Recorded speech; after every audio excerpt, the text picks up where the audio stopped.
on one side and Please Make Up Room on the other, and they were pretty. And of course, there's something quite wonderful about going back home. But then, as you say, when Dad starts banging on the door saying, on bloody tour now, turn that music down, it's like time to move out. We talked about the 80s being a time of operatic excess. I sort of remember a little bit. Who were your competitions on the charts at that point?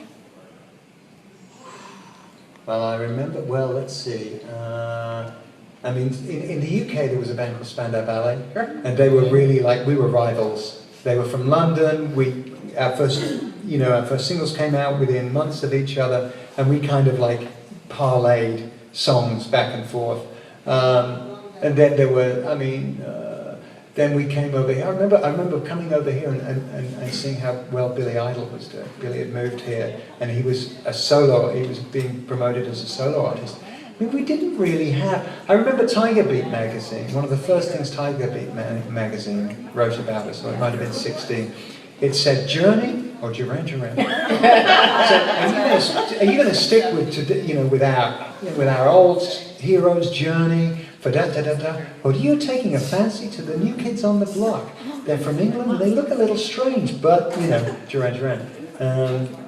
So yeah, maybe those two. Journey and Spandau Ballet. Yeah. Okay. There probably would not have been an MTV without your videos. I would have been a very different place. But I don't know if you noticed this, but some of them, like Union of the Snake, didn't make a whole lot of sense to me. I'm not a fan of that one, actually. What was the scene on the sets of some of these videos like? Well, they were all kind of different. A lot of the times it was kind of something that we had to do. It wasn't, because we didn't apply the same kind of creativity. The creativity for the videos wasn't really coming from within the band. We were too busy writing and performing, and the songs would be given to the director, who would listen, and then he'd write up a treatment, and we'd everybody would kind of agree on the direction. But I think MTV is quite interesting because I think we talked about that, didn't we? We talked about MTV and the music that they were playing. But the videos they had to be done, but we were, it was just another way of promoting yourself. Yeah, and you never know. That was the X factor for us. We thought we had our career mapped out perfectly, and we knew exactly how to get from A to. But the videos they had to be done, but we were. It was just another way of promoting yourself. Yeah, and you never know. That was the X factor for us. We thought we had our career mapped out perfectly, and we knew exactly how to get from A to B to C. We hadn't counted on the video explosion and what video was going to do for us, and particularly here, because that was really the final. We could watch. MTV was being picked up in states. And in those states, we were selling a lot more albums. Right. And also with that, as you began to tour the world, the reaction, especially when you went to Japan, the massive response that you got there, and you were just floored. Yeah. Thankfully, I was taller than most of the people there. But and I've never felt really threatened. Thankfully, I've never really felt threatened in some of the really crazy situations that we got ourselves in, and nobody got seriously hurt, I'm glad to say. And that's the best thing you can say at the end of a tour. No one got seriously hurt. Yeah, exactly. All right, we've got from Lynn Scher. Hi, Lynn. How are you? Where are you from, Lynn? I'm Hudson, New York. All right. And how do you feel social media would have affected you and the entire band back in the day? Yeah. For the good or for the bad, as it would have been harder to hide your addictions from the public eye? Yeah, well, that's a point. I think one of the hardest things to do is to get that serious, committed time to creativity, where you really have to shut everything out. And there comes a time where you've got to turn the computer off, and you've got to turn your cell phone off, because otherwise you're just not. You need that attention. You need everybody's attention, and that wasn't a problem in 1982. Everybody was entirely present. And I think the downside to the technology that we all have with us today is the lack of presence.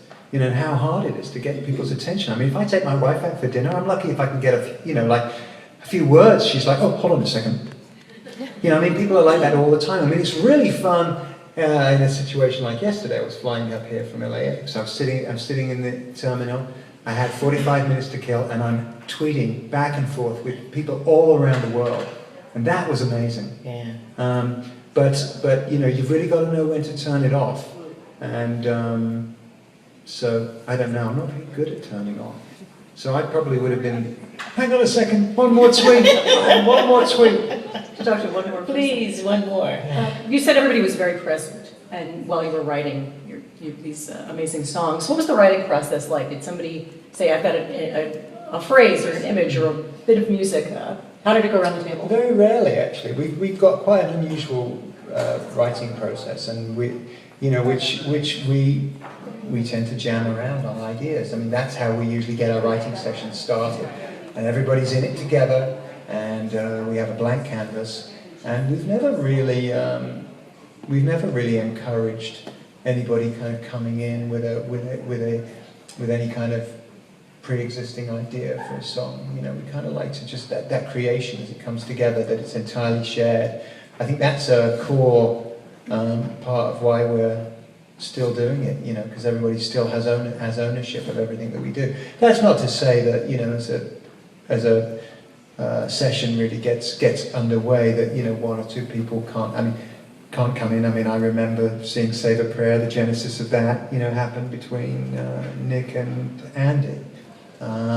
You know, and each song often has a different genesis, and it can be between any combination of the members. But yeah, we've kind of held that back. Oftentimes I've thought, you know, maybe we needed to change that dynamic, but we haven't, and I think maybe that's been a good thing. Speaking of the dynamics, though, right from the very beginning, you all said everything will be even among all of us. No one's greater or lesser than the other. Yeah. And you said that also going in, that knowing that everyone had the same amount invested was so important also to the band. Very much. Well, you know, we were coming out of a time in Britain, the late 70s. It was the punk rock revolution, you know, and it was all about gangs. Every band was a gang. You know, it was the complete opposite to, say, the singer-songwriter. You know, where each song was born out of one person's, you know, mind, and the musicians were just there to play the notes that the leader was telling them to play. You know, we were born out of that punk thing, and it was very democratic, and each band was its own cult, and we were all comfortable with that. There was nobody that didn't want to function outside of that. Nobody ever said, you know what, this isn't working for me. I need more. And I think when you really get going, when you're really working, when you're on tour, you know, then I think everybody should get paid equal. You know, I mean, we all do an equal amount of interviews. We all promote our products, you know, equally. The merchandise, we've always been a kind of band that's done well with merchandise, and it's always equal. You know, there's a lot of the personalities are very equal within the band. When you've done other projects, has that worked outside of Duran Duran for you? Yeah, a little bit. I mean, look, we're not the only band that does it. I mean, there are a lot of bands that do it, but I've also been party to projects where, you know, people have been like timing their contribution within a song. You know, I mean, you know, and it can get pretty crazy how people fight over their contributions and what their contributions within a song, you know, should be, and it can get pretty nasty, you know, and that's thankfully. Touch wood around here so far.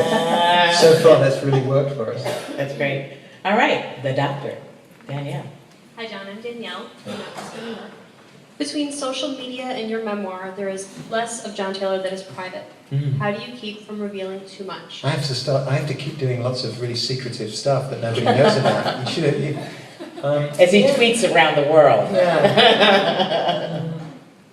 Yeah, I don't. I guess it's just who I am, you know. I'm just so used to putting myself out there, and it got into the habit of doing it at a very early stage of the band's career. You know, I mean, I used to love filling out those stupid forms. Favorite color, you know, favorite this, favorite that, you know.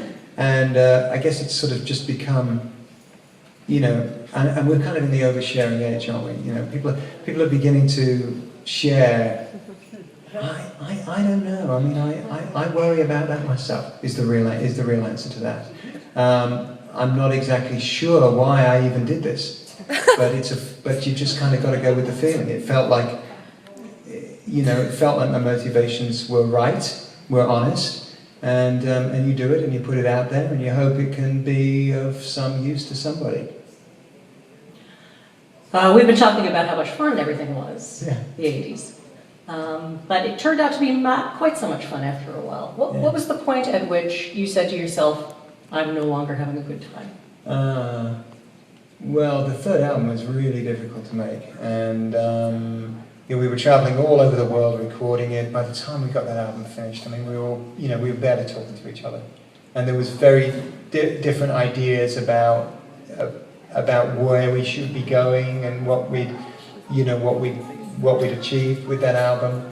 But then we got back on tour, and tours have this habit of just freezing everybody, because you really don't have to think. You don't have to really, first of all, you don't have to get into it with anybody. There's nothing to discuss. You just play the show night after night after night. You don't even have to talk to each other from, you know, throughout the course of the day. Plus the fact you're getting that feedback, you're getting that fantastic rush, you know, from the show. But then when that album was finished, I don't know, it just, you know, we just started getting bogged down. It was just very difficult to maintain that pace.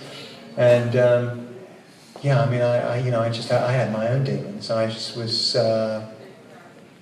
you know, I keep saying I just didn't have the off switch that everybody else had, you know. And even if it was 5 o'clock in the morning, and you know, everybody else was, you know, on their way to bed, I was just getting started.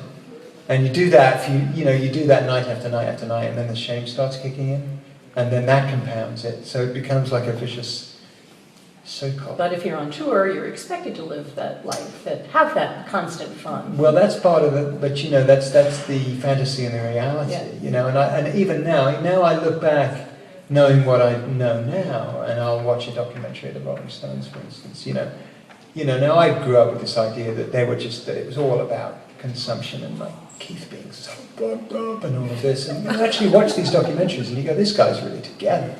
It's that's a mythology around him that people have been happy to create around him, that maybe he has even reinforced, because it sort of makes sense. Keeps you on the dark side. Yeah, but clearly it wasn't as much as we were led to believe, and I learned quite quickly that I couldn't play on that level.